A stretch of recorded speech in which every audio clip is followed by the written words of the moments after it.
15 heures sur Télé Djibouti, merci de nous rejoindre pour cette nouvelle édition. Voici les principaux titres. Djibouti accueille un symposium pour renforcer la sécurité maritime en mer Rouge.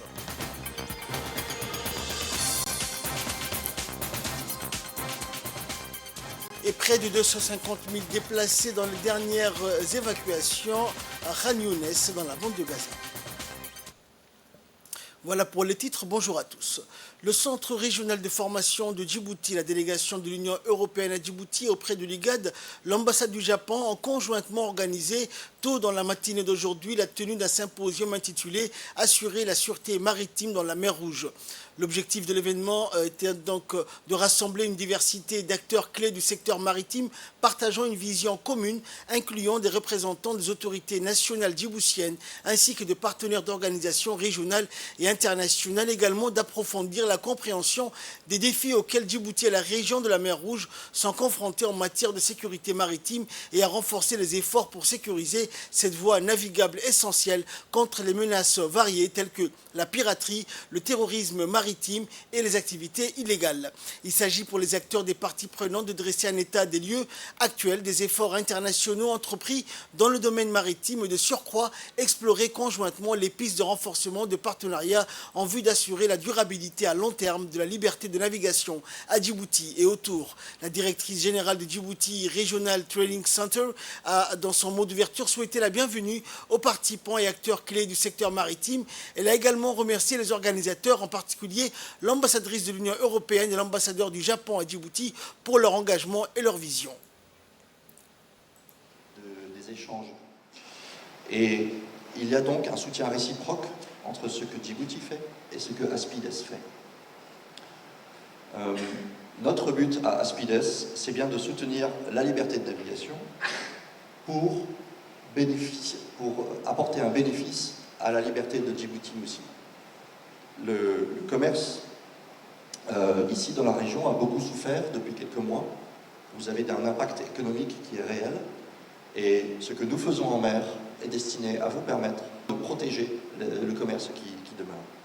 Djibouti a été vraiment un guide pour nous, pour cette attitude que vous avez de permettre la collaboration et de permettre le travail des forces qui sont basées ici à Djibouti. Suivant également les interventions de l'ambassadrice de l'Union européenne et de l'ambassadeur du Japon à Djibouti. Cet événement poursuit donc un triple objectif. Le premier est de mieux comprendre les principaux défis de Djibouti dans le domaine de la sécurité maritime, sous toutes ses formes, y compris la préservation des ressources. La deuxième vise à fournir des éléments pour des stratégies potentielles d'action pour améliorer la sécurité maritime de Djibouti et dans la région. Enfin, troisièmement, explorer les moyens de renforcer la sensibilisation au secteur maritime et contribuer à la conception de mesures concrètes. Tout au long de nos discussions, nous nous concentrerons sur différents aspects de la sécurité maritime et pas seulement sur ceux qui attirent actuellement l'attention des médias. Les sujets que nous aborderons vont des armes, des trafics d'armes au trafic de drogue via la piraterie et les infrastructures maritimes critiques, aux menaces environnementales liées aux activités illégales en mer ou à la préservation des ressources halieutiques notamment. Mon espoir serait également que ce symposium soit un héros d'un événement cyclique rassemblant toutes les parties intéressées à garantir notre bien commun autour de principes et de valeurs partagées conjointement.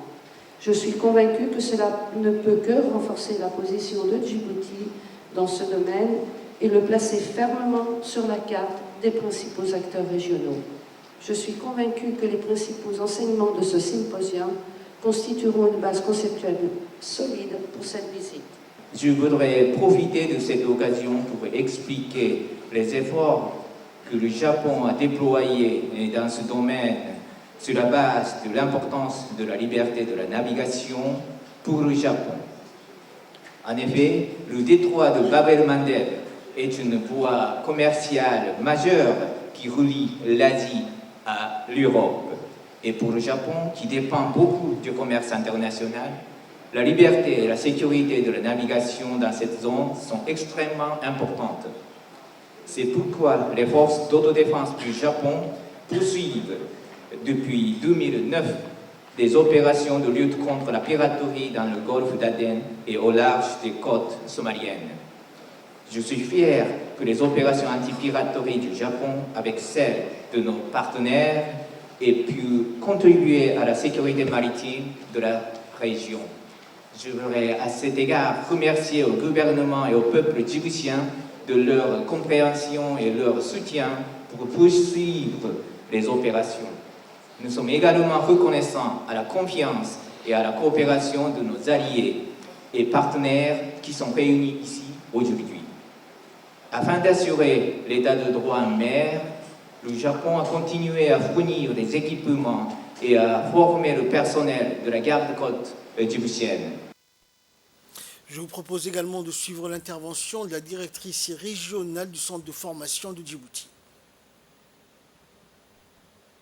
Sont des artères vitales du commerce mondial. Cependant, ces mers stratégiques sont également le théâtre de nombreuses menaces. Avec la République de Djibouti, compte tenu de sa localisation géographique incontournable sur les questions stratégiques relatives à la sûreté et sécurité maritime en mer Rouge, est important à maints égards. La sécurité de cet axe essentiel, Suez, Bab el-Mandeb, Djibouti, pour la navigation maritime internationale, a de tout temps été étroitement liée à la paix et à la stabilité des espaces terrestres riverains de la mer Rouge. Permettez-moi de rappeler que depuis l'inauguration du canal de Suez, en 1869, une série de bouleversements géopolitiques et sécuritaires ont impacté les espaces terrestres et maritimes de la mer Rouge. L'épisode la plus marquante dans l'histoire de la mer Rouge correspond à la fermeture du Suez de 1957 à 1965. Depuis cette période connue sous le nom de crise de Suez, un autre bouleversement majeur de sécurité maritime vient affecter la stabilité de mer Rouge, en l'occurrence la piraterie maritime. Ce centre de formation joue un rôle central dans cette lutte pour la sécurité maritime. Nous croyons fermement que la formation et le développement des compétences sont essentiels pour renforcer la sécurité et la stabilité dans cette région. La sécurité maritime est un défi complexe qui ne peut être relevé qu'à travers des efforts concertés et coopération solide. Le Centre régional de formation maritime de Djibouti continue de travailler avec les partenaires internationaux et régionaux dans les domaines de la coopération, coordination et renforcement des capacités. Et le ministre des Infrastructures et de l'Équipement, Hassan Mohamed Ibrahim, s'est également exprimé lors de cette réunion. On l'écoute. Bien, la sécurité maritime est un enjeu d'importance et stratégique pour notre pays et pour la région de la mer Rouge et du golfe d'Aden. La récente escalade de la violence maritime, les attaques de navires commerciaux et la menace persistante de la piraterie sont des défis qui nécessitent notre attention collective et une action coordonnée. Djibouti, en raison de sa position géographique et stratégique, joue un rôle essentiel dans la protection de ce corridor maritime vital. Depuis le début de la crise de la piraterie en 2009, notre pays a contribué de manière significative à la paix et à la sécurité en accueillant des opérations internationales telles que ENAVFOR, Atlanta et ASPID, ainsi que de bases militaires de divers pays. Cependant, le menace maritime ne se limite pas à la piraterie. Le trafic d'armes et de stupéfiants, ainsi que de nouvelles menaces environnementales comme le naufrage tragique de navires au large de Yémen plus tôt cette année, illustrent la complexité des défis auxquels nous sommes confrontés. La protection des infrastructures critiques telles que les câbles sous-marins reste une priorité de sécurité mondiale. Et enfin, le ministre des Affaires étrangères et de la coopération internationale s'est réjoui de la tenue de cette rencontre. Travailler en vase clos réduira sensiblement l'impact de notre action commune, d'où la nécessité d'une plateforme d'échange commune et inclusive. J'insiste sur ce point, une plateforme commune et inclusive. Le deuxième point, la deuxième recommandation qui me semble, je dirais, primordiale dans cette lutte collective pour la liberté de la navigation, c'est la mutualisation des moyens. Cette mutualisation des moyens va certainement décupler l'impact et l'efficacité de l'action que nous menons pour lutter et contre la piraterie, le trafic humain, les actes illégaux en haute mer, ainsi qu'aujourd'hui les attaques venant du groupe Houthi. Le troisième point et la troisième recommandation qui me semble importante est l'organisation des escortes des navires. Cette organisation de l'escorte devrait d'abord répondre à un impératif d'opportunité et de calendrier, plutôt qu'uniquement basé sur des considérations d'appartenance à une compagnie, à un pays ou d'autres considérations politiques. Donc, une escorte qui soit vraiment basée sur les principes d'opportunité et sur le principe d'un calendrier sur lesquels tout le monde se met d'accord. Je félicite tout particulièrement Madame la directrice du Centre régional pour la formation qui se bat contre, je dirais, contre vents et marées pour faire en sorte que ce centre puisse vivre. Ce centre est le fruit donc d'un travail commun de l'Union européenne, du Japon et de tous les partenaires.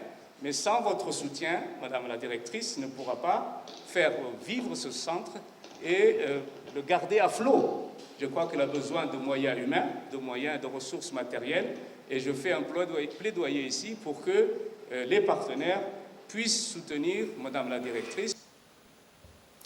Dans l'actualité également, une forte délégation composée du ministre de la Santé, Dr Ahmed Roblé, du ministre délégué à la décentralisation, Rassim Haroun, est composée de parlementaires et de responsables de la région d'Ali Sabieh, ainsi que de la représentante de la Banque mondiale, Fatou Fall, et de l'ADDS, s'est rendue hier au village de Holhol, dans la région d'Ali Sabieh.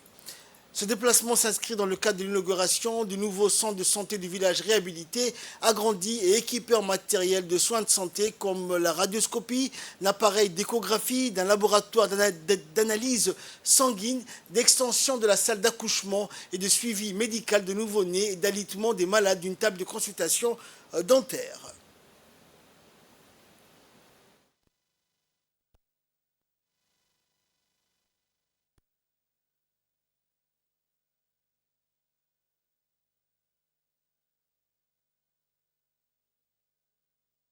Aux membres du gouvernement et aux membres de leur délégation la bienvenue dans la région d'Ali Sabieh. Ils ont rappelé l'enthousiasme et la reconnaissance des habitants de ce village, très contents de la modernisation de leur centre médical. Cet événement marque une étape significative dans l'engagement de la Banque mondiale d'améliorer les conditions de vie et des services de santé pour les habitants des zones rurales et le camp de réfugiés de Holhol.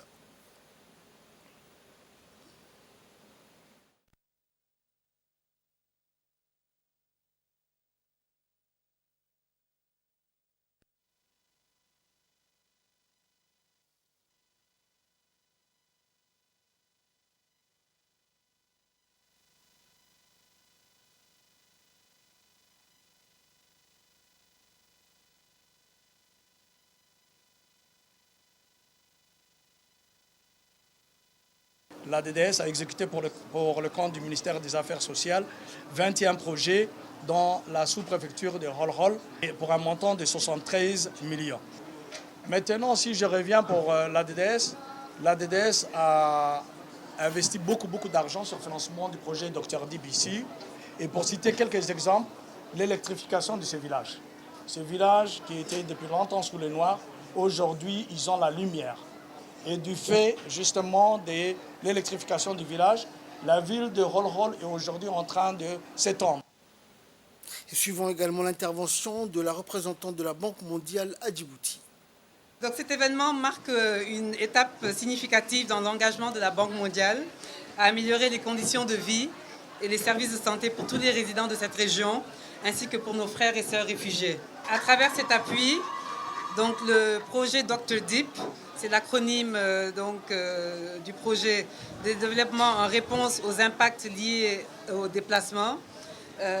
Donc à travers ce projet, le centre de santé donc, a pu être doté d'équipements médicaux, comme nous l'avons vu ce matin, qui répondent aux besoins cruciaux de la population, à savoir des appareils de radiologie fixes et mobiles, un laboratoire, des équipements d'analyse biologique, un cabinet dentaire, des équipements médicaux essentiels, et de même que la pharmacie pour le pavillon et la maternité. Suivant également l'intervention du ministre délégué à la décentralisation, Rassim Haroun Ali. C'est un honneur de me trouver aujourd'hui à Hol Hol, l'inauguration du centre hospitalier de Hol Hol. Ce centre répond aux besoins de la population djiboutienne, de la population de Hol Hol, et surtout aux objectifs que le président de la République, son Excellence Ismaël Omar Guelleh, a fixés. Le président de la République a dit qu'il faut rapprocher tous les services à la population rurale. C'est la décentralisation qui est à l'origine de rapprocher la population, les services de l'État vers la population rurale. Aujourd'hui, c'est ce qui est fait, c'est ce qui est opérationnel aujourd'hui. Pour que l'objectif de la décentralisation soit effectif, tous les gouvernements accompagnent la décentralisation. Tout ça, c'est en conformité avec la politique de la décentralisation et la politique tracée par le président de la République. Et de son côté, le ministre de la Santé, Dr Ahmed Robli Abdillah, remercie les autorités de la région, les parlementaires et les habitants du village de Hol Hol et ceux qui sont venus des zones de brousse, des environs, pour leur accueil chaleureux. Nous célébrons, a-t-il dit, dans cette cérémonie, la transformation du poste de santé de Hol Hol. En plus de la consultation, il est équipé d'un appareil de radiologie agrandi et fourniture d'équipements médicaux de soins, du pavillon d'accouchement, d'un appareil échographie portable, d'un laboratoire d'analyse biologique, d'une table dentaire et de la réhabilitation, de l'élargissement des chambres d'hospitalisation des patients. Cette transformation, a indiqué le ministre de ce centre de soins médicaux, est conforme aux souhaits de la politique du chef de l'État en matière de santé publique qui stipule de rapprocher aux populations des régions de l'intérieur du pays tous les services de soins médicaux. Et par la suite, la délégation conduite par le ministre de la Santé et le ministre délégué à la décentralisation ont rencontré le notable et local du village de Hol Hol pour discuter notamment des questions relatives au système de santé de la région, mais également pour écouter et prendre note de leurs doléances. La concertation s'est déroulée en présence des parlementaires et des responsables de la région d'Eli Sabié et du village de Hol Hol. Les notables se sont exprimés pour formuler leurs doléances en faveur de l'amélioration continue du système de santé dans leur localité. Et le ministre de la Santé a expliqué en donnant donc des réponses aux questions et aux interrogations des notables et locales du village de Hol Hol, les grandes lignes de la politique sanitaire qui s'opère dans cette région qui vise à garantir une couverture sanitaire universelle. Dans l'actualité, toujours dans le cadre de la mise en œuvre de la stratégie nationale du handicap, l'Agence nationale des personnes handicapées a accueilli ce matin le lancement de la deuxième cohorte du projet d'appui aux personnes handicapées pour l'obtention de permis de conduire. La cérémonie de lancement s'est déroulée dans la salle de conférence du Réseau national des personnes handicapées située à l'avenue 13. Ce projet vise à faciliter l'accès des personnes en situation de handicap à l'obtention du permis de conduire, une étape souvent essentielle pour leur sécurité, leur autonomie et leur intégration dans la société. Le directeur général de l'ANPH a remis du matériel informatique au Réseau national des personnes handicapées. Il est important de noter que l'auto-école phare est la seule auto-école qui travaille avec l'ANPH, répondant ainsi à la politique du chef de l'État en matière d'aide aux personnes handicapées.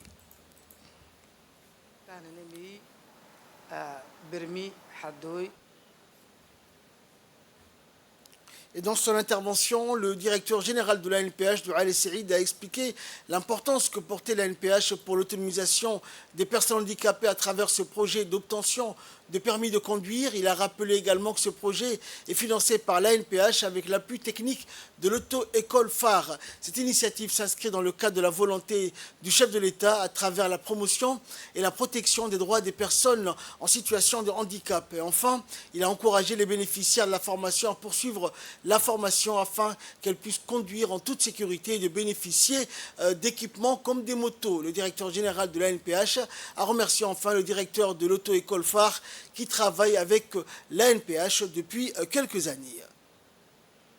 Et là, nous passons à l'actualité internationale. À Gaza, près de 250 000 déplacés dans les dernières évacuations. À Khan Younes, dans le sud de la bande de Gaza, de nombreuses familles de déplacés ont encore une fois été contraintes de partir. Selon l'ONU, ces personnes sont concernées par ces nouveaux ordres d'évacuation de l'armée israélienne. Des familles, mais aussi de nombreux blessés, ont été forcés de fuir le sud du territoire palestinien, ciblé de nouveau par des bombardements israéliens. Les patients et le personnel de l'hôpital européen de Khan Younes ont eux aussi été contraints d'évacuer dans l'urgence. Il y a désormais 1,9 million de personnes déplacées dans la bande de Gaza, selon l'ONU. Et on a ici plusieurs patrouilles, normalement les premières de la police kenyane à Port-au-Prince. Des policiers kenyans portant des gilets pare-balles et des armes automatiques ont été aperçus en train de patrouiller dans les rues de la capitale haïtienne hier. Le premier contingent de policiers étrangers soutenu par l'ONU dans le pays est arrivé en Haïti en juin, près de 2 ans après que le pays en difficulté des Caraïbes ait demandé d'urgence de l'aide pour mettre fin à une flambée de violence des gangs. Les gangs criminels contrôlent actuellement environ 80% de la capitale Port-au-Prince, selon un rapport récent de l'Organisation internationale pour les migrations des Nations Unies. La recrudescence de la violence en Haïti a entraîné le déplacement de plus de 580 000 personnes au cours des derniers mois. C'est la fin de cette édition. Merci à vous de nous avoir suivis. Excellent week-end sur Télé Djibouti.